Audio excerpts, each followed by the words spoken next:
Millionaire returned home early, caught Fiancée kicking his elderly mother. His actions shocked everyone. The rain poured in sheets as Daniel Carter pulled his black Bentley into the circular driveway of his sprawling Beverly Hills estate. The wipers slapped rhythmically against the windshield, but his mind was elsewhere, replaying the boardroom victory that had just made him $27 million richer.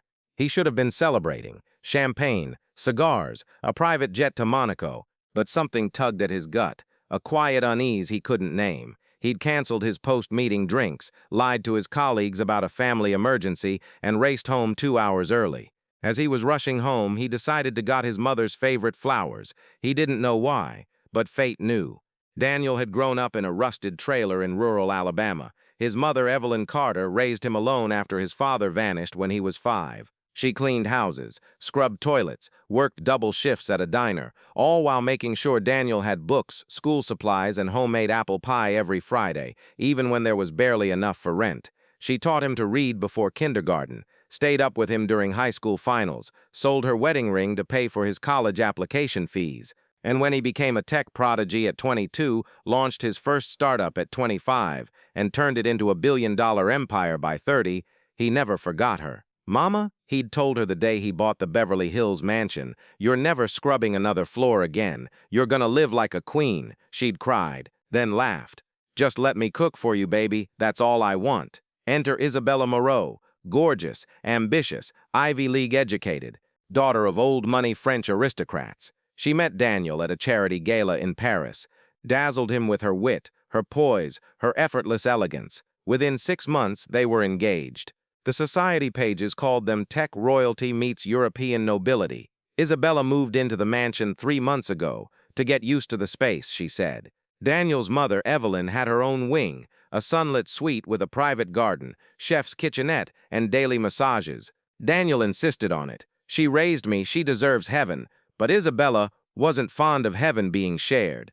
Daniel parked the car, killed the engine, and sat for a moment, listening to the rain. The house was dark except for the kitchen lights. Odd. Evelyn usually kept the whole first floor glowing like a lighthouse. "Makes the place feel alive," she'd say. He grabbed his briefcase, stepped out into the downpour, and jogged to the front door. Inside, the house was silent. Too silent. No classical music from Evelyn's record player. No smell of cinnamon rolls. No soft humming from the kitchen. He set his briefcase down, loosened his tie, and walked toward the kitchen. Then he heard it. A sharp, guttural cry. His mother's voice, "Please, miss, I didn't mean to." And then a thud. "Did you think I'd let you poison my kitchen with your greasy peasant food?" Daniel froze. His blood turned to ice. He crept forward, his Italian loafers silent on the marble. Peering around the corner into the kitchen, he saw it. His mother, 72 years old, 5'0", wearing her faded floral apron, curled on the floor near the island counter, and Isabella, in her silk robe, hair perfectly curled, red stilettos gleaming, standing over her, with her foot drawn back, and then she kicked her, right in the ribs. Evelyn gasped, clutching her side, tears streaming down her wrinkled cheeks. "You think because Daniel loves you, you can do whatever you want?" Isabella spat. "You think your little fried chicken and collard greens belong in MY house? In MY kitchen? This is a Michelin-starred space, you backward hillbilly." Daniel didn't breathe, didn't blink, didn't think. He moved. In 3 strides, he was behind Isabella. He grabbed her shoulder and spun her around so hard she stumbled. Her eyes widened, shock, fear, then calculation. "Daniel, you're home early. I can explain." He didn't let her finish. He looked down at his mother, trembling on the floor, one hand pressed to her side, the other reaching for a dropped wooden spoon. His mother, who'd held him through nightmares, who'd walked 3 miles in the snow to get him medicine when he was 8, who'd smiled through tears when he left for college, whispering, "Make me proud, baby." And this woman, this viper in designer silk, had kicked her, like trash, like nothing. Daniel's voice was low, calm, terrifying. "Get on your knees." Isabella blinked. "What?" Daniel, she was contaminating the now. The command cracked like a whip. She hesitated, then sank to her knees, eyes flashing with fury. Daniel turned to his mother. He dropped to his knees beside her, ignoring Isabella completely. "Mama," he whispered, voice breaking. "Mama, look at me." Her eyes fluttered open. Pain, shame, love. "Baby, I'm sorry. I just wanted to make you your favorite gumbo. I didn't know she'd mind."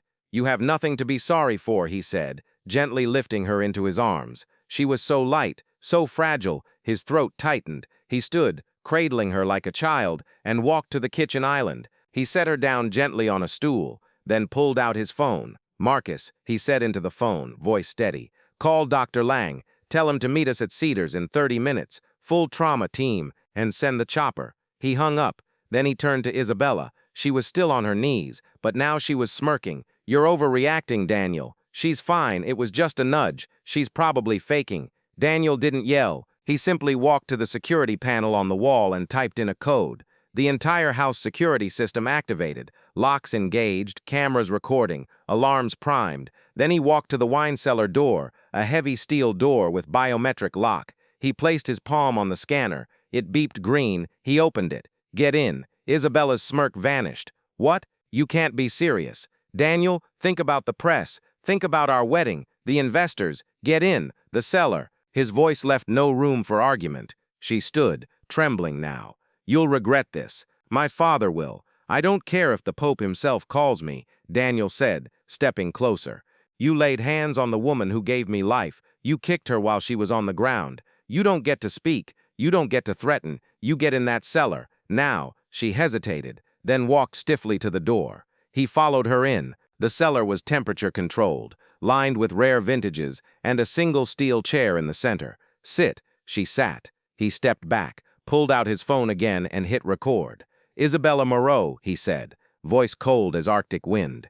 "You are being recorded. You assaulted my mother, Evelyn Carter, in her own home. You kicked her while she was defenseless. You insulted her, humiliated her, and for that you will never see another dime of my money. You will never step foot in this house again, and you will sign the prenup termination papers within the hour, waiving all claims, all assets, all future rights." Her face paled. "You can't do that. The prenup says." "The prenup has a morality clause," Daniel said. "Section 7, paragraph 3.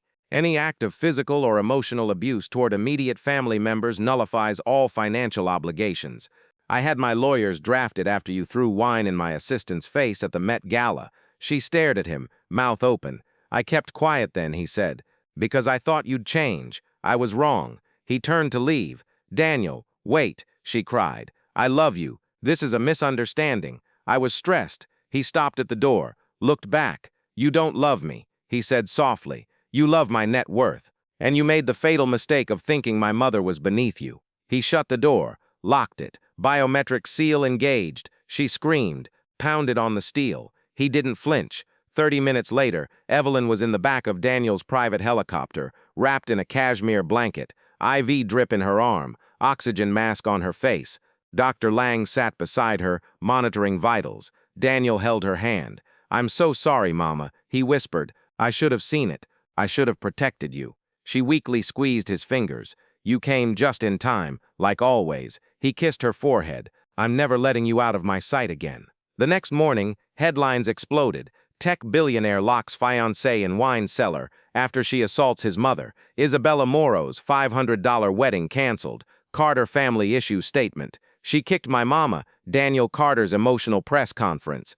At the press conference, Daniel stood alone at the podium. No lawyers, no PR team. "My mother worked 3 jobs so I could eat. She taught me that character matters more than cash. That love isn't conditional. That family is everything." He paused, voice thick. "Last night, the woman I was going to marry showed me her true character, and I showed her the door." He released the security footage, edited to protect his mother's dignity, but clear enough to show Isabella's kick, her sneer, her venom. Public outrage was instant. Sponsors dropped Isabella. Her family disowned her. Her Instagram following evaporated overnight. Daniel didn't care. 2 weeks later, Evelyn was discharged from the hospital. Daniel had the entire East Wing remodeled, wider hallways, 0-step showers, a gourmet soul food kitchen. He hired a full-time nurse, a physical therapist, a chef who specialized in Southern comfort food. And every night, without fail, he came home by 6 p.m. He'd sit with her on the porch swing, wrapped in blankets, sipping sweet tea, watching the sunset. "No more late nights, Mama," he'd say. "No more missing dinner. You're my priority now. Always." She'd pat his hand. "You're too good to me, baby." "No such thing," he'd reply. 6 months passed. Isabella tried to sue. The courts laughed her out. The prenup held. The video was damning. She vanished to Monaco, reportedly working as a hostess at a second-rate casino. Daniel didn't Google her, didn't care. Instead, he launched the Evelyn Carter Foundation, providing housing, health care, and education for single mothers across America. At the launch gala, Evelyn stood beside him in a custom-made lavender gown, diamond earrings glittering, hair perfectly coiffed. Reporters asked her how it felt to be honored this way. She smiled, tears in her eyes. "I spent my life making sure my son never went without.